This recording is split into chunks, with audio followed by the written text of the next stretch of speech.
Hello, my name is Rom, and I'm going to talk about the things that you should consider if you want to teach abroad, if you want to be a teacher abroad. Sa totoo lang, maganda naman talaga eh.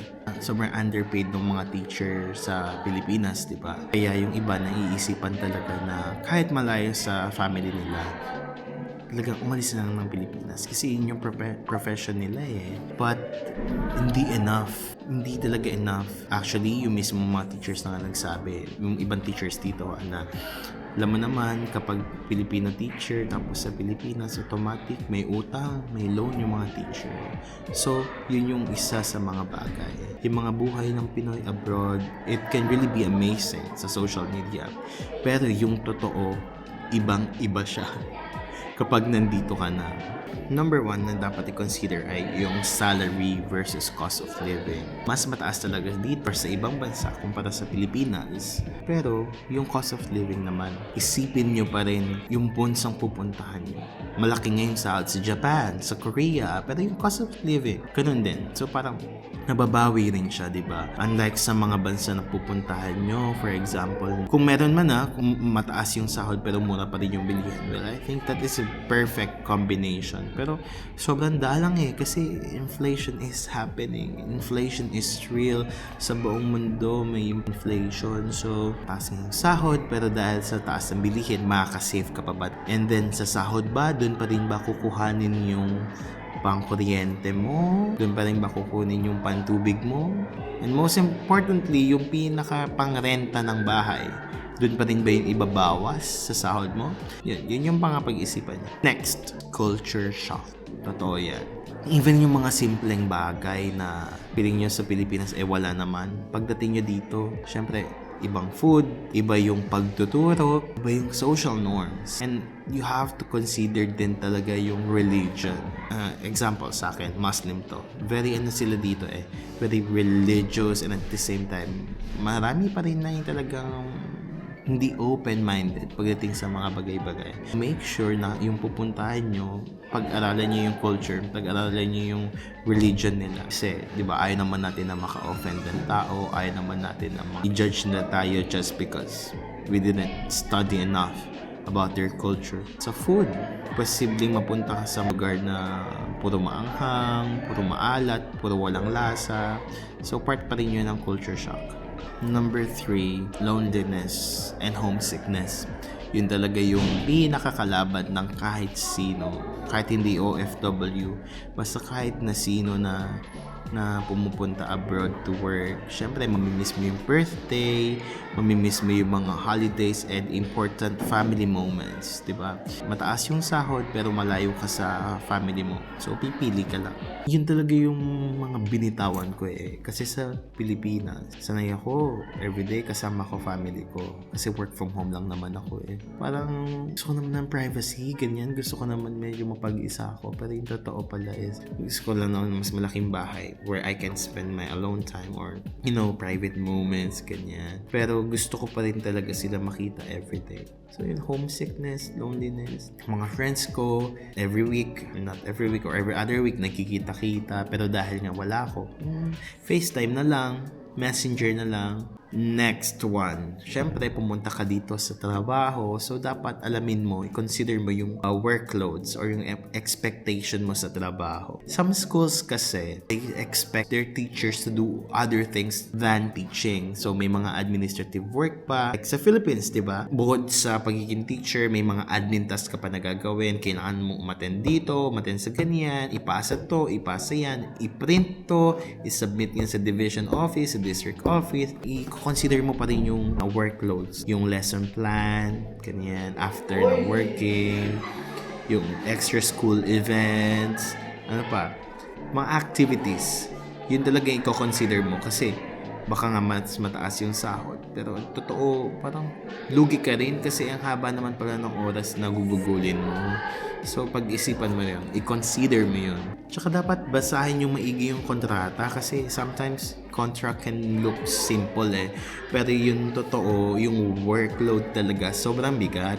Basahin mabuti yung kontrata. And dahil nga you'll be working abroad, consider mo yung visa and yung mga legal stuff, ganyan, legal issues. Sino magsisponsor ng visa mo? Ikaw ba gagastos? I-reimburse ba nila? Anong mangyayari kapag nag-quit ka? Kasi halimbawa, hindi mo talaga kaya, hindi mo kaya yung workload. Or ano mangyayari kapag nag-quit ka? Or legal ba yung job mo? Dito ay hired ako ng government, ng ministry dito. Legal ba yung international school na papasukan mo or hindi? Dapat siguraduhin mo yan. Some teachers kasi naloloko, sa scam, hindi pa registered yung school. Then paano naman yung mga ginastos nila, di ba? Sayang, nag-invest na sila. Hindi naman matutuloy. Next one, healthcare and insurance. Tanungin mo, may health insurance ba nakasama? Yung bang matitirahan mo, may access siya sa hospitals na malapit? Siyempre, wala naman tayo sa Pilipinas. Knock on wood, huwag naman sana, di ba? May mangyari sa'yo. Paano ka? Paano i-address yung health issues mo? Yung ibang countries kasi, sobrang mahal nung healthcare. Sa Pilipinas din naman, di ba? Kapag may sakit ka, kawawa ka. Pero dahil nga nasa foreign country tayo, hindi natin alam. So, dapat alamin natin kung may health card ba tayo. Alamin natin kasi mahirap na magkasakit. And if you're planning to teach English, nandyan yung language barrier. Most of us, hindi naman tayo pupunta sa bansa na yun kung hindi tayo ESL or English as secondary language teacher or EFL or English as foreign language teacher. Expect natin yung language barrier, especially sa mga countries na foreign language yung English, like dito sa Uzbekistan, dahil nga sobrang kaunti lang dito na nagsasalita ng English. Kailangan ko lagi gumamit ng Google Translate, and hindi naman accurate kasi ang translation minsan ng Google Translate ay word per word. Outside classroom, sobrang challenging din talaga siya kasi sa classroom may teacher na willing ka tulungan mag-translate kapag hindi naiintindihan ang estudyante mo Pero sa labas, like yung pagbili ng groceries, pagsakay sa taxi, nakipag-usap sa landlords, Diyos ko po. Halimbawa, kailangan mo may kasuin sa government offices, ganung bagay na may experience mo talaga na ang challenging kapag may language barrier. Even yung mga simple task. Grabe, big effort na yung gagawin mo dito kasi nga kailangan mo aralin yung language nila or kahit dapat lagi may internet para ready ka sa translate. Even yung pag-aas ng direction, pupunta ka sa isang lugar, ganyan. Next one is yung reason mo. Your real reason for going. Ask yourself. Give yourself an honest answer also.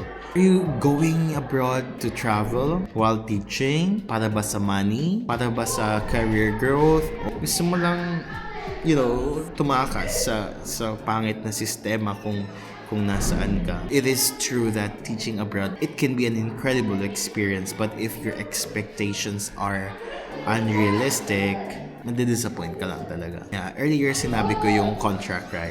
And now I want to quickly talk about contract versus reality. Kasi some teachers or nasa abroad na sila, they experience different things. Iba sa nasa contract nila. Late salary or yung payment delayed, ganyan. Different working hours na pinangako sa kanila sa contract and extra responsibilities na wala naman sa contract. Always talk to the people who have prior experience na ask them before signing anything. But may social media naman, pwede naman tayo magtanong. And of course, ito na yung pinaka-importante, personal growth. Hindi tawag nila na hidden part. Can be really challenging for many people.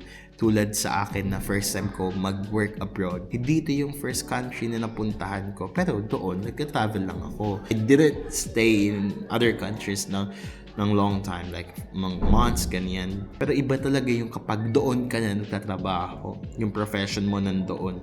It will be challenging in so many ways. Pero expect mo rin na matututo ka ng independence, resilience, and patience. Growth naman, nangyayari siya after ng mga uncomfortable moments natin.